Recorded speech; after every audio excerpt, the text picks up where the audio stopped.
అది జూన్ 2వ తేదీ ఉదయం పల్నాడు జిల్లా చిలకలూరిపేట రూరల్ పరిధిలోని వేలూరు జాలాది రోడ్డు నిర్మానుష్యంగా ఉంది. అప్పుడప్పుడే అటుగా వెళ్తున్న కొందరు బాటసారుల కళ్ళు రోడ్డు పక్కన పడి ఉన్న ఒక అచేతన దేహంపై పడ్డాయి. దగ్గరికి వెళ్లి చూసేసరికి గుండెలు జారిపోయాయి. ఒళ్ళంతా తీవ్రమైన గాయాలు, గొంతు చుట్టూ తాడు బిగించిన లోతైన గుర్తులు. ఆ వ్యక్తి అప్పటికే ప్రాణాలు కోల్పోయి శవమై పడి ఉన్నాడు. ఎవరా వ్యక్తి? ఎవరు అతడిని అంత కిరాతకంగా చంపేశారు? అసలు ఆ నిర్మానుష్య ప్రాంతానికి ఆ మృతదేహం ఎలా వచ్చింది? Watch this video. ఈ మొన్న చనిపోయినటువంటి షేక్ జాకిర్ హుస్సేన్ అనే అతను చనిపోయాడు. అతను కనపడటం లేదని వాళ్ళ భార్య వచ్చి ఒక కంప్లైంట్ రూపంలో ఇవ్వడం జరిగింది. దాన్ని వేలూరు జాలాది రోడ్లో ఒక మగ మనిషి శవం కనపడింది. అతని వయసు సుమారు 45 సంవత్సరాలు ఉంటాయి.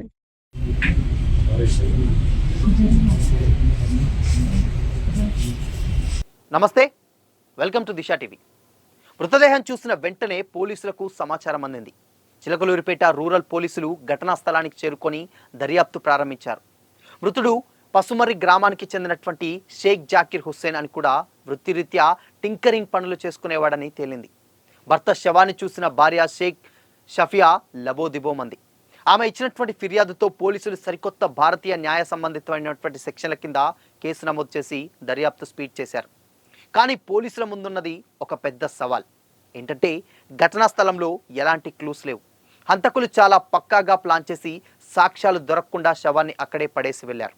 పోలీసులు రంగంలోకి దిగి జాకిర్ హుస్సేన్ గతాన్ని, అతడి ఫోన్ కాల్ డేటాను జల్లెడ పట్టడం స్టార్ట్ చేశారు. అక్కడే అసలు కథ బయటపడింది. జాకిర్కు చిలకలూరిపేట పట్టణానికి చెందినటువంటి షేక్ కాలేషా భార్య మనీషాతో పరిచయం ఏర్పడింది. ఆ పరిచయం కాస్త కామవాంఛగా మారి అక్రమ సంబంధానికి దారితీసింది. భార్య ప్రవర్తనపై అనుమానం వచ్చినటువంటి కాలేషాకు విషయం అర్థం కావడానికి ఎంతో టైం పట్టలేదు. తన కళ్ళ ముందే సంసారం కూలిపోతుంటే కాలేషా తట్టుకోలేకపోయాడు. భార్యాభర్తల మధ్య రోజు రాత్రి గొడవలు మొదలయ్యాయి. ఈ గొడవలు పడలేక సమాజానికి భయపడి వారు తమ సొంతిల్లు వదిలేసి రెడ్ల బజార్లోని ఒక అద్దింట్లోకి కాపురం మార్చారు. కానీ జాకిర్ హుస్సేన్ బుద్ధి మారలేదు. ఇల్లు మారిన మనీషతో అతడి రహస్య రాసలీలలు సాగుతూనే ఉన్నాయి. విసిగిపోయినటువంటి భర్త కాలేషా మనసులో పగ, కక్షల క్రోధం రగిలిపోయింది. వీడు బతికున్నంత కాలం మన కాపురం ప్రశాంతంగా ఉండదు, వీడి కథ ముగించాల్సిందే అని భార్య మనీషను ఒప్పించాడు. పరాయి పురుషుడి మోహంలో ఉన్నా సరే మనీష కూడా చివరకు భర్తకు సహకరించింది. ఇద్దరు కలిసి జాకిర్ను మట్టుపెట్టడానికి ఒక పక్కా స్కెచ్ వేశారు. పథకం ప్రకారం మనీష తన ఫోన్ నుండి జాకిర్ హుస్సేన్కు కాల్ చేసింది. భర్త ఇంట్లో లేడని, అర్ధరాత్రి రమ్మని మాయ మాటలతో పిలిచింది. ప్రియురాలి పిలుపుతో జాకిర్ తన స్కూటీ వేసుకొని ఆశగా ఆమె ఇంటికి వచ్చాడు. కానీ అక్కడ అతడి కోసం మృత్యువు కాచుకొని కూర్చుంటుందని ఊహించలేకపోయాడు. జాకిర్ ఇంట్లోకి అడుగు పెట్టడమే ఆలస్యం. వెనక నుంచి తలుపులు మూతపడ్డాయి. కాలేషా, మనీషా ఇద్దరు ఒక్కసారిగా జాకిర్పై విరుచుకుపడ్డారు. కాలేషా ఒక పెద్ద చెక్క ముక్క తీసుకొని జాకిర్ తలపై, ఒంటిపై దారుణంగా బాదాడు. రక్తం మడుగులో జాకిర్ కింద పడిపోగా అంతటితో వారి కసి తీరలేదు.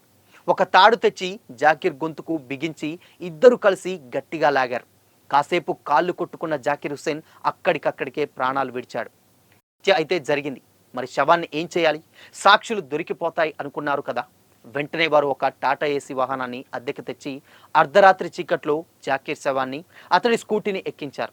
ఎవరికి అనుమానం రాకుండా వేలూరు జాలాది రోడ్డు పక్కన శవాన్ని పడేసి అక్కడి నుంచి పరారయ్యారు. ఎలాంటి ఆధారాలు లేకపోయినా పల్నాడు జిల్లా ఎస్పీ బి కృష్ణారావు ఆదేశాల మేరకు నరసింహారావుపేట డిఎస్పీ వి హనుమంతరావు పర్యవేక్షణలో Chilakaluripet rural CI B Subbanaidu, SIG Anil Kumar call data and tower లొకేషన్స్ని నమ్ముకున్నారు.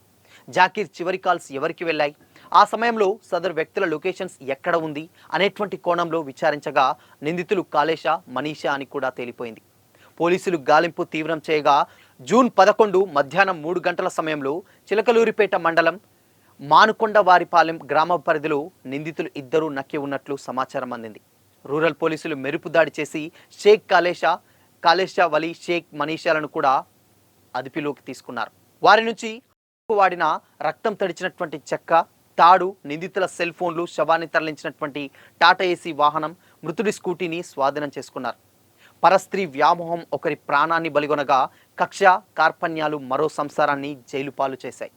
క్లిష్టమైనటువంటి కేసును ఛేదించినటువంటి పోలీస్ సిబ్బందిని జిల్లా ఎస్పీ ప్రత్యేకంగా అభినందించారు. ఇప్పటి వరకు చూసినటువంటి అన్ని కేసులు ఒక ఎత్తు అయితే ఇప్పుడు ఇదొకటి. అంటే గతంలో ఉన్నటువంటి కేసులన్నీ కూడా మనం ఒక రకంగా చూసాం. ప్రియురాలి మోజులో భార్యను చంపేసినటువంటి భర్తను చూసాం. అదేవిధంగా ప్రియుడి మోజులో భర్తను చంపేసినటువంటి భార్యల్ని కూడా చూసాం. కానీ ఈ కేసులో మాత్రం ఒక సరికొత్త మలుపునైతే పోలీసులు గుర్తించారు. అదే అంటే ప్రియుడిని మట్టు పెట్టడానికి భర్త సహాయమే తీసుకొని, అది కూడా భర్త నమ్మబలికి, అదేవిధంగా భర్త తనని ఒప్పించి ఇద్దరు కలిసి ఈ హత్య చేయడం నిజంగా ఒక షాకింగ్కి గురి చేసేటువంటి విషయమే. ఎందుకంటే ఈ జరగక ముందు అట్లీస్ట్ ఆ ఏదైతే మనీషా ఉందో ఆమె కూడా సైలెంట్గా తన బంధాన్ని కంటిన్యూ చేయకుండా అలానే ఆగిపోతే ఈరోజు ఒక 2 కుటుంబాలు అలానే ఉండిపోయాయి. బట్ అలాంటప్పుడు చంపుకోవడం ఎందుకు, సైలెంట్గా మానేస్తే అయిపోతుంది కానీ చాలామంది అయితే కామెంట్ చేస్తున్నారు.